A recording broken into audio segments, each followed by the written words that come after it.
As the title of this episode implies, we are talking about preparing for war. A little bit of Latin thrown your way. Civis Pacem Bellum is something that I incorporated as my actual signature block. If you ever got an email from me from way back in the day during the Hotmail era where I had dbricem at hotmail.com. You can send an email there. I won't answer it. But the signature block I had was Civis Pacem Bellum. If you want peace, prepare for war. Why is this important? Well, today I want to go over a few things that I noticed over the last week that require us to embody this philosophy very aggressively. So stay tuned.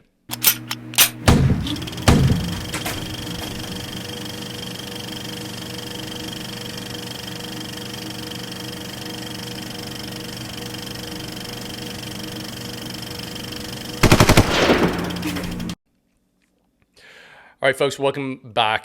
Today, I want to just do a quick recap of my experience in Los Angeles at the Bedros Keuilian live experience last weekend and give you a bit of insights as to how I'm thinking and what my ethos is and has been for a very long time. The only thing is now it's starting to have a lot more real world relevance, and that's what I wanted to convey to you today. So I'm wearing my Bedros shirt. I flipped the switch. If you're not familiar with who Bedros is, he is a business influencer, started Fit Body Bootcamp, huge chain globally, has a great podcast. Definitely want to go check him out. But he caught my interest because he does a lot of stuff that for anybody that's served or is serving would likely resonate with.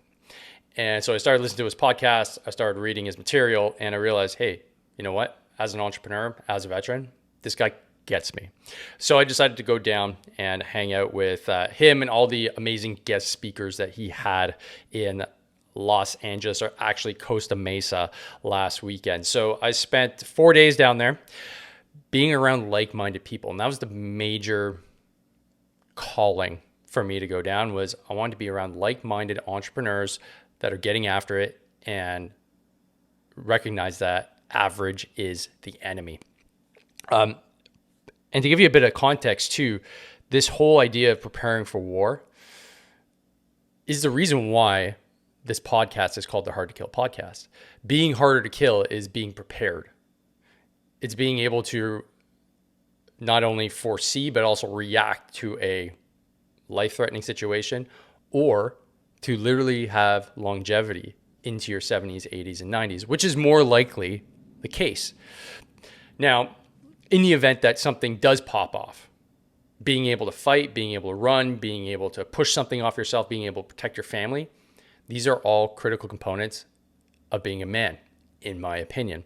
Hence the reason why I bring the best guests that I could possibly find to chat about things that will improve your health, but also talk about getting stronger, getting fitter, and how to do it. And that's my commitment to not only myself, to my family, but to you as well. So therefore, going out and being a better businessman, being a better entrepreneur is deeply important to me because it just allows me to get the message to more people. Does that make sense? Okay. One thing I always forget to do as well is, if you are enjoying this content, please hit the bell, smash the like button, and hit subscribe. It goes a long way because I'm very confident that at some point this channel will get enough strikes that it will get shut down. We know this is subversive. Being healthy and being aggressively healthy is a subversive act right now, as I'm going to show in a few minutes through my talking points. So therefore, showing the algorithm that, hey, you know what? We want this guy up on the airwaves. We want what he has to say hitting our ear holes and watching on our screens. Make sure to hit that like button. Make sure to hit subscribe. So carrying on. The interesting part about being harder to kill and embodying Civis Pacem Bellum is people don't really get it if they're not on that same frequency. They think you're a little bit crazy. I'll give you an example. So I used to be a teacher. I used to teach high school. And we had a great gym. It was a private school. We had a full-on rig with bumper plates. You get the picture. And I would go down and I would smash workouts. So this is close to 10 years ago. I was still going hard all the time. I've changed my ways, but you get the point. And going hard all the time just gave me this feeling of accomplishment, right? This feeling that, man, I'm getting after it and I'm keeping my fitness at a very high level. And I remember I was just giving her on the treadmill once. So doing some sprint work, going as hard as I possibly could. And one of my colleagues, when I started to slow down, was like, why are you training so hard? And I told her, I was like, because I don't know when the next war is coming, but I'm going to be prepared. And I said it in all seriousness. She thought it was fucking nuts. But that's how I see life. That's how I see training. That's how I see everything that I do. I want to be ready. I've been over there. I've seen more. It sucks balls. But what's more likely to come here? An Afghanistan-like situation? No, likely not. More like what we saw over the last 3 years. The erosion of what we hold dear. Our liberty, our free speech, our bodily autonomy. That's the new war. The war is in our minds. But in order to have a sound mind, you need to have a sound body. So some of the individuals that I met in LA were top-notch human beings. The cool thing about Bedros is that he surrounds himself with a lot of military veterans, Navy SEALs, Marine Corps, you name it. They're there. They're part of his universe. And I got to meet not only Bedros, so there's a picture of me and Bedros at the event. That was really cool. Also got to meet Jason Redman. Jason Redman is a badass human being. His speech actually got me super emotional and almost got me teared up. And Navy SEAL, and just has an incredible story of overcoming adversity. Steve Eckert, savage human being, Marine Corps veteran. And Joe Bowen, who is a entrepreneur and created the shirts that we're wearing right now, Fuel Will Hunt. Great message. And he's actually going to be on the podcast next week. So can't wait to have him on. So all that to say, it's inspiring to be around people that are casting off mediocrity, that are getting after it, and that are driven to accomplish their goals. And so, like I said earlier, that's very motivating for me. So that's why I got to get out of my comfort zone. I got to get on a flight. I got to do these things. So what did that do for my, for my outlook? Well, I can't wait to get back here, which I'm doing now, and put out more content, coach more people, have more of an impact, and not play it safe. Really go all in. Because if not, then I'm still playing the average game. And that's not the game I'm willing to play. And being prepared requires a much more hardened mentality. So the seminar was done. On my way back to Montreal. And one thing I noticed that was pretty apparent was the, number of people that are masking up. I didn't see it on the way to LA, but maybe I just wasn't aware. You see, at this conference, we're all entrepreneurs. I didn't see one obese person. I didn't see one person with a mask on. Okay, well, that's pretty cool to be in a room of 500 people and everybody is fit to a certain degree. Nobody's wearing a mask. Everybody's enjoying their time. To then go to another environment where I'm on a plane and I would say well over 10% are wearing masks. Okay, cool. Now, I haven't noticed people wearing masks over the last few months, but now it's starting to pop back up again. And I have to say a few things about it. Namely, if you're wearing a mask, I have to assume you have no ability to analyze risk. So if I'm going to encounter you for the first time, I know right off the bat, you're likely incapable of calculating risk. 9 out of 10 times, you're going to be horrifically out of shape. You're going to be a fat fuck. Next, you probably have no idea how to defend yourself. And lastly, if somebody like the government tells you to do something, even if it's not in your best interest, you'll fucking do it, won't you? Because I can't see any person in the right mind, knowing what happened over the last 3 years, having all the evidence. If you go back to one of my last episodes, I'm referencing high-level journals that said this had absolutely no impact, and the dangers of them now outweigh the actual benefits. So therefore, I can't trust you as a human being if you are wearing a mask. Not to mention, you're on a plane, and this is like 90% of the people that were on the plane. They go to sleep, they take their mask off. They're passed out. They take it off when they eat. They take it off when it's uncomfortable. Go fuck yourself. Then, you know what? If you're going to wear a mask, I better see you in a full hazmat respirator suit. Because then that means, okay, I'm taking this super seriously, and I'm not just having a show of masking so that my in-group now either thinks I'm part of them and not like some kind of, I don't know, political right-wing nut. Because that to me is what's going on here. There cannot be any other explanation other than the fact that your gang wears that mask now and the other gang doesn't. And if that's the case, then you've lost the plot. And that gets me upset because at no point should personal protective equipment be a political decision. That's fucking retarded. Straight up. That's fucking retarded. The reason why I'm fired up about it is because those people, I shouldn't be saying that. The people that wear masks, they're the ones that will be the first to hit the alarm bell and say everybody needs to wear one and then judge everybody that's not. We saw it already. And the troubling thing is, if we look here, good old Canada, right? Our health minister, everybody's lined up for a briefing. They're all wearing masks and they're recommending that we need to start getting them ready for fall and taking updated COVID vaccines. Are you fucking serious? If this isn't some kind of coordinated war, if you want to call it, of the mind, I don't know what is. But I do know that it requires you to get aggressively healthy. So one last story about my plane ride home. I get off the plane. We're walking through the gate and there's an elevator and then you got to go around a corner. And we start going around the corner and then I recognize like there's commotion, right? People are coming back the opposite direction with wide eyes. Fear.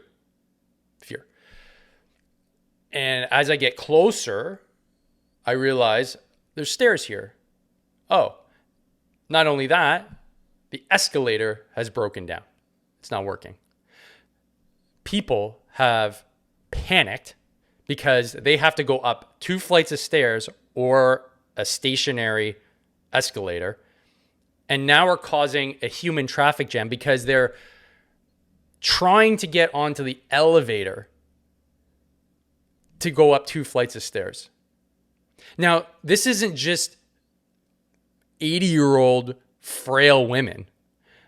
These are young, able-bodied men with their wives. There's a guy next to me, of course, mask on with his wife. And the conversation made me want to, I wanted to hit him in the stomach to be like, hey, man, the fuck up. They have carry-ons because obviously we haven't got our bags yet, so they're not that heavy. And they're having a conversation. Oh, honey, I don't know if I can bring this up. You don't know if you can bring this. Dude, you should be able to put your wife on your shoulder, carry 2 bags, and get your ass up those stairs. This is what I'm talking about. You've abdicated everything in your life, including the most important asset, which is your health. And your wife can't even rely on you to go walk upstairs with bags? And I'm telling you, I'm going up the stairs and I'm like, man, some of these people aren't going to make it. They're not going to make it. They're holding on to the side. Their legs are shaking. This experience, I'm not going to forget it, man, because with my background, I'm like, man, I'm going to have to jump into action here. Somebody's going to have a heart attack. I'm going to have to be a hero. I'm going to have to do some CPR. We're going to have to get busy. Thankfully, that didn't happen. A lot of panting and a lot of struggling later. I think everybody got up to the top of the stairs. But that just goes to show, right? We're so far down the road of poor health and having an inability to actually take responsibility for ourselves that when a government official says, hey, you need to do this now, we go, okay, I'll do that. Yeah, I don't want to get sick. I don't know what to do anymore other than keep on going forward with the podcast and trying to have a positive impact that way. But I do know that it requires you to get aggressively healthy. Full stop. Daily workouts. Learn how to fight. Don't allow people to push you around and compromise your values and your principles. Start defining them right now. Also, build your platoon. Get in your community. Who's of like mind? At this point, if somebody's wearing a mask, you're not going to convince them. Fuck them. It's not going to happen. They've got years of data. They've got all the evidence that it doesn't work, but yet they still do it. Just work with the people that are willing to be supportive in your own community. Those people are lost now. They will never come back. The hardest thing to do is to convince somebody that they've been duped. So therefore, it's never going to be up to you to do it. So save your energy, as I have, and I've realized there's no point talking to people like that. I'm not trying to convince people with what I'm putting out here. All I'm doing is just giving context. And because I like talking about science, because I'm a nerd, I like getting into the details. That's why I share it. I'm just passionate about it. But in no way am I trying to convince people. That's not what I'm trying to do here. I'm just trying to empower you with just more data and just more references so that you can go through life a little bit healthier and become harder to kill. So at the end of the day, guys, just you got to accept that average is the enemy. Don't be like everybody else. Get aggressive with your health. And like Kelly Starrett said, being healthy is a subversive act right now. It is. Because imagine, we have a whole society full of healthy people. Do you really think we're going to listen to a health minister who's masked up, who probably couldn't pick up a barbell if her life depended on it? Really? That's our health minister? Our health ministers should be straight up savages, hitting the CrossFit gym, running marathons, shredded. Then you'd be like, oh, that makes sense. Not some bureaucrat behind a desk because they have MD or DR next to their name. Somehow they are worthy of the title of health minister. No. If you go across the planet, especially in the West, the majority of our health ministers are fat fucks. What does that say about how we prioritize things? It was Nikola Tesla that said health ministers and the ministers in the future that are responsible for our health and sport are going to be some of the highest valued in our society. Clearly, we're not there yet. He's a smart guy. I hope he was right. But all that's to say is, if you want peace, prepare for war. They're coming at us for another round. Make sure that this time you're ready. Get your vitamin D. Get your PT on, dial in your nutrition, build your communities, and start fighting. I'm hitting the mats with BJJ again. I'm sharpening the mind. This isn't going to cross my frontier again without some serious resistance, all right? They're not going to push back on me and get me to comply like I did last time, like a bitch. I'm ready. I hope you are too. All right. That's it for me on that front. If you haven't tuned into the latest episodes of the Hard to Kill podcast, they are coming out fast and furious. We've also just recorded a recent episode with Catherine Christensen. That's an update on the lawsuit against Canadian Armed Forces about abuse of power because of the COVID era. And we've also got CrossFit Games champions coming up. We've got a huge list of incredible guests that have been already recorded and are coming up in the future. So if you haven't already, make sure to subscribe. If you haven't subscribed here or you like listening to an audio version instead, the link to all the audio platforms is here in this YouTube video. And if you're just tuning in on audio, awesome, man.